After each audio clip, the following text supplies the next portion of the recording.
YouTube, what's going on? Matt Kennedy here. Hopefully 5-10 minutes helping you guys out with another YouTube video. Essentially kind of letting you guys know what you can be doing until Madden NFL 22 drops. I know a lot of you guys probably have summer things to do. Maybe you are busy. And I'm busy too.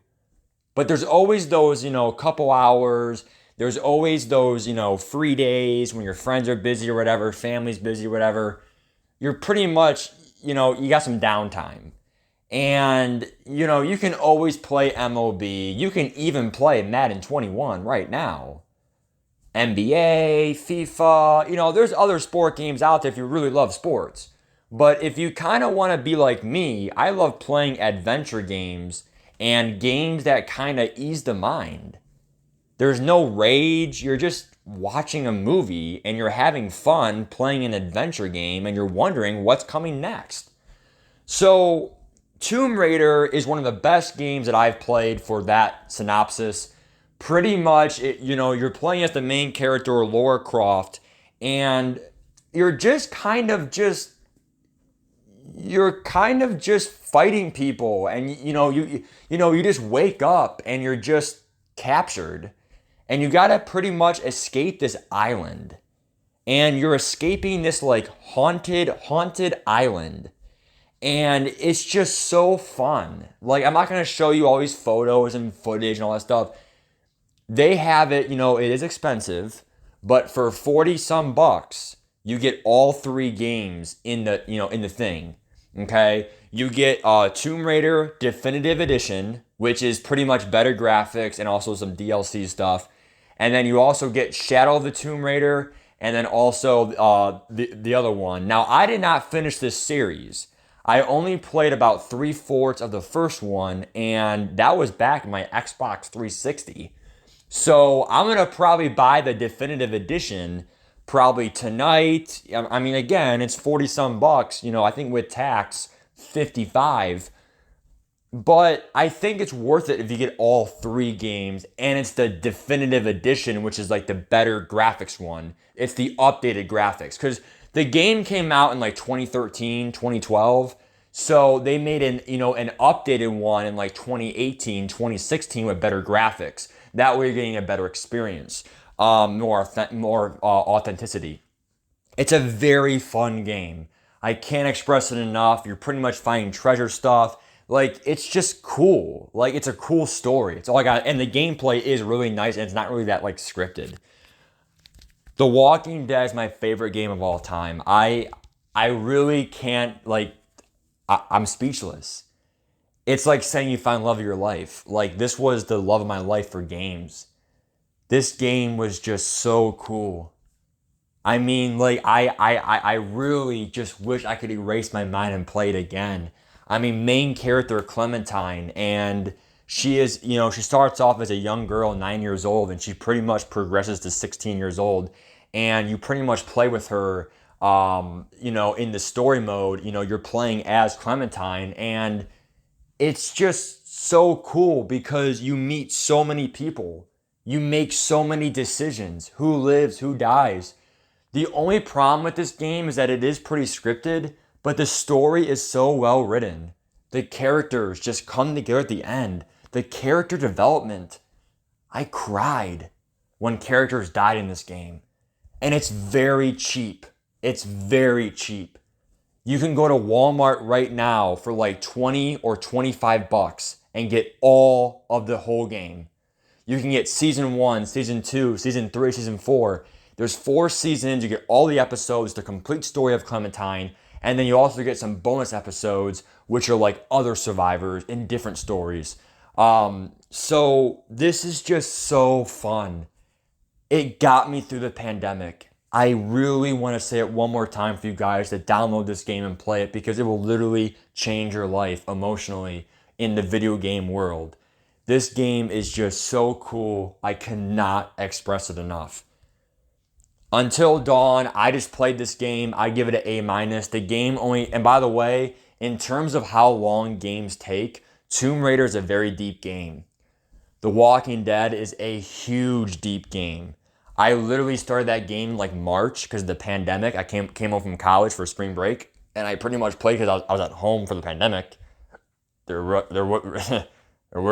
wasn't much to do, right? Because you were inside all day pretty much. So I played Walking Dead. The Walking Dead lasted all summer. It lasted all summer. I literally played an hour or two a day, and it lasted me months.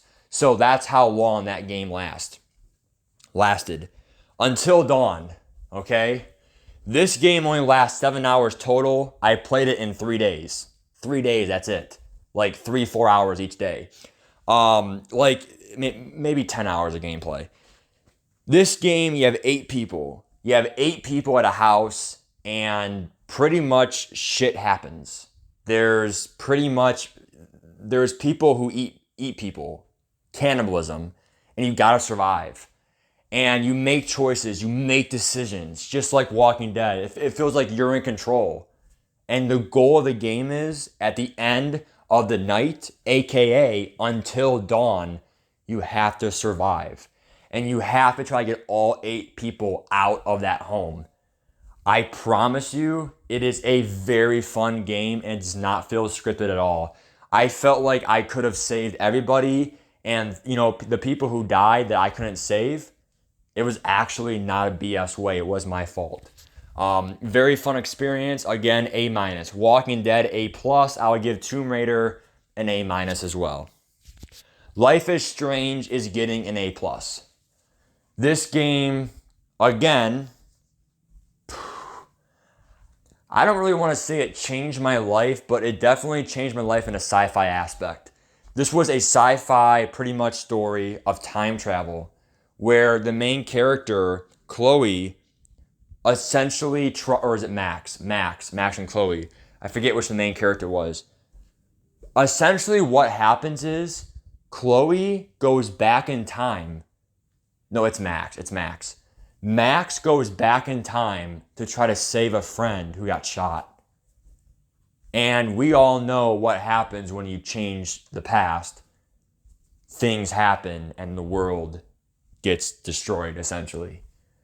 Now, that's not spoiling the plot, because that's just what time travel does. You have to decide if you can save the world or not. And it is a huge, huge, huge game to play. I literally cannot express it enough. The writing, the character development, everything was just spot on. The bad guy, the person behind it all. Nobody really saw it coming of who was responsible for this disaster. So it's a plot twist. It's a great plot twist. And that goes with Until Dawn too. I just gave you 4 games to play. The sad part about me is I already played Life is Strange, and that's Life is Strange number 1. Number 2 kind of sucks. Until Dawn, I already played it, finished it. Tomb Raider is our next game that pretty much I'm probably going to replay it on my channel.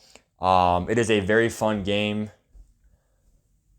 Like I said, guys, it's just something to do for the next month, because I just think, in my opinion, I could watch Hulu, Disney Plus. I could sit there. I could play Madden 21 franchise. I really could. But I feel like in June, July, we're kind of getting in some dead zones here for us true Madden fans. And we're kind of caught in between. These are the kind of games to fill our time with. Give me your thoughts on these games. I hope you try them out, especially because they're not really overpriced. Until Dawn is a free game. Like I said, one more time for all the prices, Tomb Raider for the whole story, whole package, definitive edition, updated graphics, probably in the 50s. Walking Dead in the 20s. Until Dawn is free if you have PS5, PS Plus. If you have PS4, it costs about $15, $19. Life is Strange, you can probably get that game for about $10, $20. Okay? I think I paid $10 for the whole game. Maybe $4.99.